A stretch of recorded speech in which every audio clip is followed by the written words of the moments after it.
खबर आपको देंगे। आइंदा माली साल के बजट में सरकारी मुलाजमीन के लिए तनख्वाहों में 10% इजाफे समेत 4 तजवीज़ शामिल हैं। फैसला आज काबीना करेगी। ग्रेड 1 से 16 तक के मुलाजमीन के लिए 30% डिस्पेरिटी अलाउंस देने की तजवीज़ है। इस हवाले से बात करेंगे। यासिर नजर ने हमें ज्वाइन किया है। यासिर, मजीद क्या अपडेट है? जी बिल्कुल, वफाकी बजट जो है आज पेश किया जाना है, तो इसके लिए सबसे ज़्यादा जो इंतज़ार है वो सरकारी मुलाजमीन है कि उनके लिए इस बजट में क्या होगा। इससे कबल वो एहतजाज भी करते हैं, तो अब भी 4 मुख्तलिफ तजावीज़ जो हैं वो उनके लिए रखी गई हैं और उसमें हतमी फ़ैसला तो काबीना ने करना है। जो आज काबीना का शाम को इजलास होना है उसमें हतमी फ़ैसला होना है, लेकिन 2 चीज़ें हैं कि एक उनका डिस्पेरिटी अलाउंस जो मुख्तलिफ, क्योंकि अथॉरिटीज़ की सैलरी ज़्यादा हैं, आम मुलाजमीन जो हैं उनकी तनख्वाहें जो उनके बराबर नहीं हैं, तो इस डिस्पेरिटी को ख़त्म करने के हवाले से जो 30% डिस्पेरिटी अलाउंस जो है वो देने का ज़राए बता रहे हैं कि फ़ैसला किया गया है, लेकिन हतमी तौर पे काबीना ने मंजूरी देनी है। दूसरी तरफ 10 से 15% जो है वो तनख्वाहें जो हैं उसमें इजाफे की तजवीज़ है। इसी तरह एडाक जो है 2 एडाक के साथ एक जम करके बुनियादी जो तनख्वाह है उसमें करने की तजवीज़ है। तो ये मुख्तलिफ तजावीज़ जो हैं वो ज़ेर गौर हैं और जो ग्रेड 17 से 22 तक जो है 15% इजाफे की इनकी तजवीज़ जो है, जो सरकारी डॉक्यूमेंट्स हैं उनके मुताबिक जो है 17 तक 15% इजाफे की तजवीज़ है। इसी तरह जो सियासी जमातों के मुख्तलिफ सियासी जमातें हैं उनकी तरफ से यही कहा जा रहा है कि तनख्वाहों में इजाफा जो है ज़्यादा से ज़्यादा किया जाए, क्योंकि मुख्तलिफ सियासी जमातें एहतादी हैं हुकूमत की, तो इसलिए मुख्तलिफ तजावीज़ उनकी तरफ से भी आई हैं। तो अब काबीना ने हतमी तौर पर फैसला करना है कि इन 4 तजावीज़ में से किस को हतमी शक्ल देनी है। दूसरी तरफ आज जो बजट पेश किया जाना है तो उसमें पेट्रोलियम लेवी जो है 78 रुपये से बढ़ाकर मजमूई तौर पर मरल्ला वार जो है 100 रुपये तक ले जाई जानी है। तो इससे पेट्रोलियम मसनूआत की कीमतें जो हैं वो भी बढ़नी है। इसके साथ साथ जो गाड़ियों के इम्पोर्ट के हवाले से 3 के बजाय 5 साल करने की तजवीज़ है। इसके अलावा नॉन फाइलर जो है उनके लिए घेरा इंतहाई सख्त करने की तजवीज़ है और ख़ास तौर पर उनके लिए अकाउंट से लेके तमाम जो मामलात हैं उन पे सख्ती की जा रही है, उन पे टैक्स रेशो बढ़ाई जा रही है।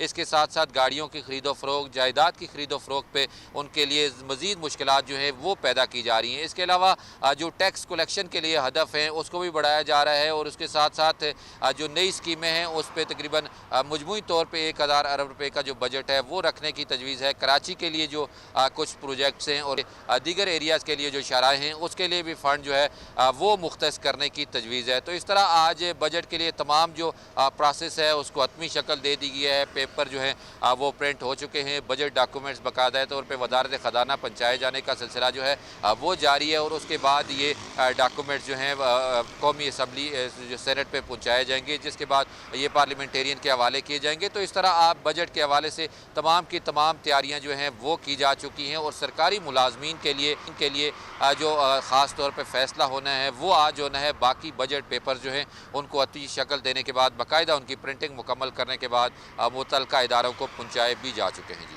यासिर, ये भी बताइएगा कि तनख्वाहदार तबके को रिलीफ देने के हवाले से क्या इकदामात और क्या सोचा जा रहा है?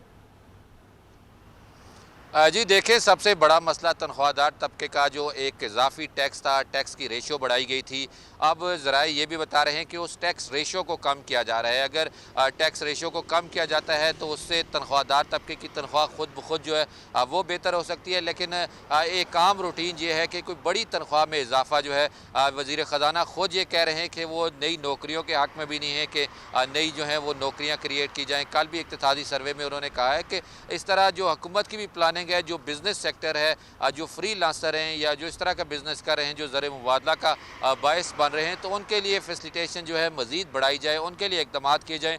तनख्वाहदार तबका तो एक मजबूरी बन चुकी है हुकूमत की कि इनको किसी न किसी तरह जो है वो रिलीफ देना ही देना है। IMF की तरफ से भी क्योंकि कुछ रिस्ट्रिक्शन है और एक लिमिट के अंदर रहते हुए जो रिलीफ है वो देने के इम्कानात हैं। अभी काबीना ने इस हवाले से फ़ैसला करना है, लेकिन दूसरी तरफ भी गुज़श्ता रोज़ भी यही बातचीत सवाल होते रहे वजारत ख़जाना में और जो मुख्तलिफ लोगों से कि जो चेयरमैन सेनेट, स्पीकर और जो दीगर पार्लियामेंटेरियन हैं उनकी तनख्वाहें तो एक बहुत बड़ा कई सौ गुना इजाफा जो है वो एक बार में कर दिया गया है, लेकिन जो सरकारी मुलाजमीन हैं उनसे 10 से 15% इजाफा करते हुए भी काफ़ी जो उनको मुश्किलात और एहतजाज जो है वो करना पड़ता है। तो ये आम बंदे के लिए रिलीफ तो कुछ ना कुछ है कि टैक्स की माद में अगर हुकूमत रिलीफ दे देती है, कुछ परसेंटेज कम कर देती है, तो उसकी वजह से भी जो सैलरी पर्सन हैं उनकी सैलरी इंक्रीज़ तजवीज़ हो जाएगी। और दूसरी तरफ जो 4 तजावीज़ हैं, इसमें यह है कि जो सबसे बड़ा मसला है यहाँ के सरकारी मुलाजमीन का, वो तनख्वाहों के हवाले से है कि जो मुख्तलिफ अथॉरिटीज़ की तनख्वाहें हैं वो इंतहाई ज़्यादा हैं और उनके मुकाबले में उसी पे स्केल में, उसी ग्रेड में होते हुए जो सरकारी मुलाजमीन हैं जो वजारतों के अंदर मौजूद हैं उनकी तनख्वाहें कम हैं।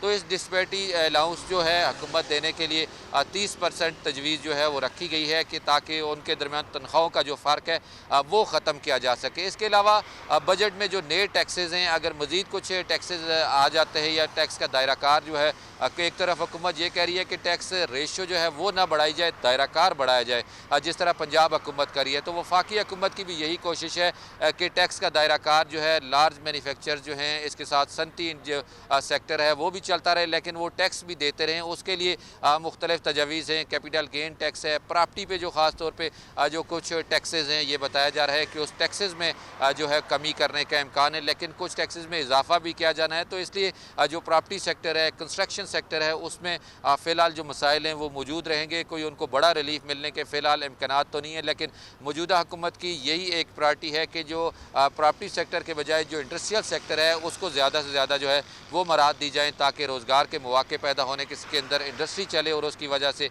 मुल्क की मैशियत जो है वो बेहतर हो सके। इसके साथ साथ बजट में जो कार्बन लेवी आयद की जानी है, तो इससे आम आदमी पर फ़र्क पड़ना है। 78 रुपये अभी कार्बन लेवी मौजूद है, 100 रुपये तक इसको लेके जाना है। तो मुख्तलिफ मराइल से जब ये कार्बन लेवी बढ़ेगी तो पेट्रोलियम मसनूआत की कीमतें अभी भी आलमी मार्केट में बढ़ी हैं, तो इस तरह पाकिस्तान में भी ये कीमतें बढ़ेंगी, तो इससे बराह रास्त जो आम आदमी की ज़िंदगी जो है वो मुतासर होगी। तो इस तरह मुख्तलिफ सरकारी मुलाजमीन के हवाले से, जो इसके साथ साथ बजट के हवाले से, टैक्स कलेक्शन के हवाले से, टैक्स दायरा कार के हवाले से जो तजावीज़ हैं अब उनको हतमी शक्ल दी जा चुकी है। और आज सिर्फ तनख्वाहों के अलावा तमाम चीज़ें जो हैं उनको अब काबीना के सामने, जो सिर्फ तनख्वाहों का मामला काबीना के सामने रखा जाएगा, बाकी बजट की काबीना से मंजूरी दी जाएगी और उसके बाद कौमी असम्बली और जो सेनेट में ये बजट है वो पेश किया जाएगा। आज ये बजट पेश किया जाएगा। इस हवाले से यासिर नज़र हमारे साथ मौजूद हैं। आइंदा माली साल के बजट में सरकारी मुलाजमीन के लिए तनख्वाहों में 10% इजाफे समेत 4 तजावीज़ शामिल हैं। बहुत शुक्रिया यासिर।